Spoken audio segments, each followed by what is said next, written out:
कौन सा तुम्हारा भारत, तुम्हारा तो वजूद नहीं था जब हम अंग्रेज से लड़ने के लिए जब हमारी शुरुआत हुई थी। तुम्हारा तो वजूद नहीं था, तुम्हारे 3 पुश्तों का वजूद नहीं था। पहले खून किसने बहाया था? यही कलिमा पढ़ने वाले ने बहाया था, यही कुरान करीम के पढ़ने वाले ने बहाया था। उन्होंने क्या कहा? हमारा भारत, हमारे भारत में तुम्हारे कल्चर को नाफिज नहीं होने देंगे। कौन सा तुम्हारा भारत, तुम्हारा तो वजूद नहीं था जब हम अंग्रेज से लड़ने के लिए जब हमारी शुरुआत हुई थी। सबसे पहले लड़ाई किसने की? बताइए ना। आसाम के जनाब स्वामी जी, आसाम के स्वामी जी माने जाते हैं वो। अगर मेरी ये तकरीर उनकी कानों तक पहुंचे तो बेटे आप जवाब बनाकर वीडियो के जरिए से मुझे इरसाल करना, मुझे भेजना। मेरा नंबर चाहिए तो मीडिया वालों से मिल जाएगा। बताओ तुम्हारा ये भारत कैसे है? सबसे पहले अंग्रेज से मुकाबले के लिए कलकत्ता के अंदर उनके ऑफिस को तोप लगाकर तोड़ने वाला अगर कोई था तो उसका नाम अली वर्दी खान था, मुसलमान था। 1755 के अंदर उसके बाद उनका इंतकाल होता तो 1755 में 1757 के अंदर तो उनके नवाब सिराजुद्दौला मैदान में नजर आते। उसके बाद जरूरत पड़ती है तो लड़ाई के लिए तो 1799 में इस देश का शेर मुजाहिद फतेह अली खान टीपू सुल्तान वो मुकाबला करता। तुम्हारा तो वजूद नहीं था, तुम्हारे 3 पुश्तों का वजूद नहीं था। आज जिनके जरिए से तुम इस देश में दावा करने की बात करते हो, हमारा भारत, हमारा भारत, कौन से भारत की बात? 65,000 मुसलमानों के फ्रीडम फाइटर, 65,000 स्वतंत्र सेनानी, इंडिया गेट में नाम हमारे लिखे हुए हैं, हमारे इन टोपियों दाढ़ी वालों के नाम लिखे हुए हैं। 1799 में आखिरी पौड़ी पर खड़े होकर जनरल हॉर्स ने कहा था टीपू सुल्तान के, आज से ये देश हमारा।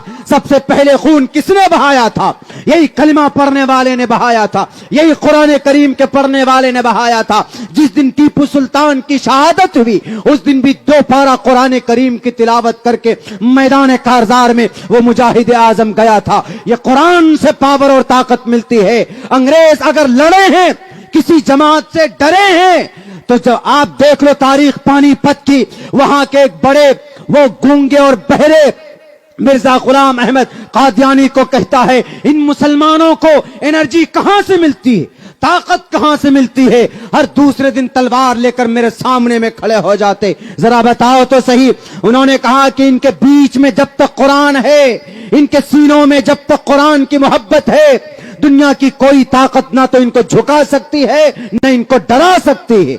हम इन कुरान की ताकत को लेकर आगे बढ़े थे, तभी जालिम अंग्रेज का खात्मा इस देश से हमने किया था। याद करो उस वक्त को जब 1806 के अंदर 1831 में पानीपत और मालाबार और जनाब ये बालाकोट की पहाड़ियों में सा इस्माइल शहीद रहमतुल्लाहि अलैह, सैयद अहमद बरेलवी शहीद रहमतुल्लाहि अलैह, ये जब गए थे अपने 51 लोगों को साथ लेकर शहीद हो गए, दफन हो गए। कहां था उस वक्त तुम्हारा आरएसएस? कहां था उस वक्त तुम्हारा बजरंग दल? कहां था उस वक्त तुम्हारा हिंदू महासभा? तुम तो पैदा भी नहीं हुए थे, उस वक्त तुम्हारा वजूद नहीं था। आज इस देश में डिक्टेटरशिप के जरिए से दावा करते हो कि ये देश मेरा है।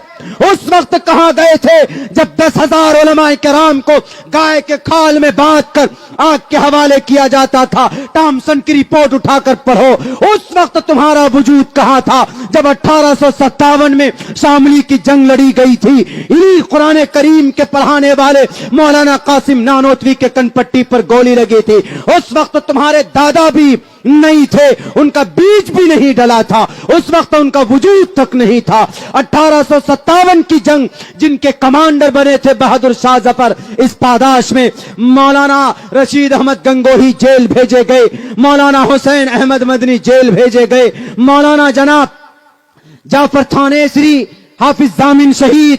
मैं नाम गिनाऊंगा तो अभी बहुत लंबा वक्त लगेगा, लेकिन मैं कहना चाहता हूं उस बेजुबान बेलगाम घोड़े को कि वो बोलता हमारा भारत, हमारा भारत। कहां से तुम्हारा भारत है? मिल गया। कब पैदा हुए?